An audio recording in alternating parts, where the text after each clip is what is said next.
Ils oublièrent bientôt ses œuvres, ils n'attendirent pas l'exécution de ses desseins. Psaume 106, 13.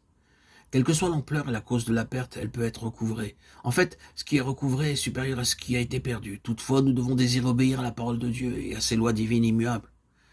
Bien que David fût un roi bon, sage et aimable, un homme selon le cœur de Dieu, il fut séduit à 4 reprises par le diable et subit de grandes pertes.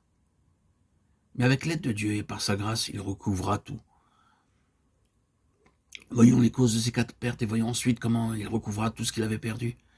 La première cause se trouve dans 1 Samuel 29, 1 à 4. David voulait rejoindre l'armée des Philistins luttant contre Saül. Saül était l'ennemi de David. Il essaya de le tuer à plusieurs reprises, parce que Dieu avait choisi David pour être roi à sa place. Les Philistins, conduits par leurs princes, se rassemblèrent et s'avancèrent pour combattre Saül. David alla avec eux, mais les princes des Philistins n'avaient pas confiance en David. Il fut obligé de s'en retourner triste et déçu. David sait que Saül avait été oint par Samuel et malgré sa désobéissance à la parole de Dieu, il était cependant loin de Dieu. C'est pourquoi Dieu n'avait pas permis à David de toucher Saül. Mais David s'impatienta. David savait qu'en plusieurs occasions Dieu l'avait aidé. Cependant ici, sans consulter Dieu, il se joignit aux Philistins.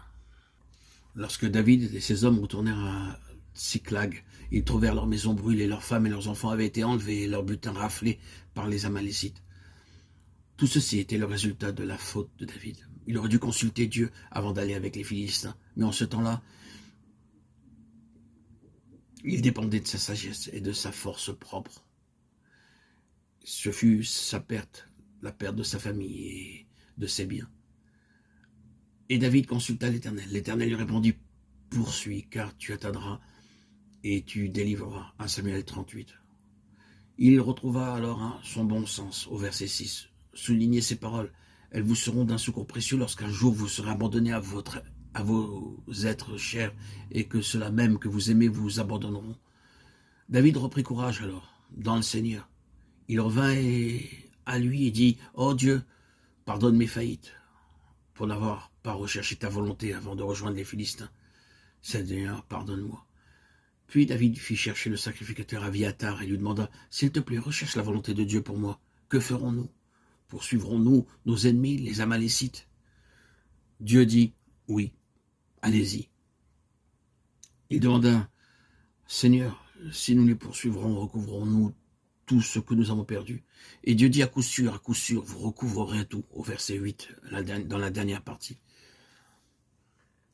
David trouva donc le campement des Amalécites. Ils mangeaient, buvaient et dansaient avec joie. David et ses hommes tombèrent soudainement sur eux. Ils recouvrèrent leurs femmes, leurs enfants, leurs biens et dépouillèrent les Amalécites. Et le butin fut si grand qu'ils furent en mesure de rembourser toutes leurs dettes. David envoya aussi des présents et des cadeaux à toutes les personnes chez qui il avait logé.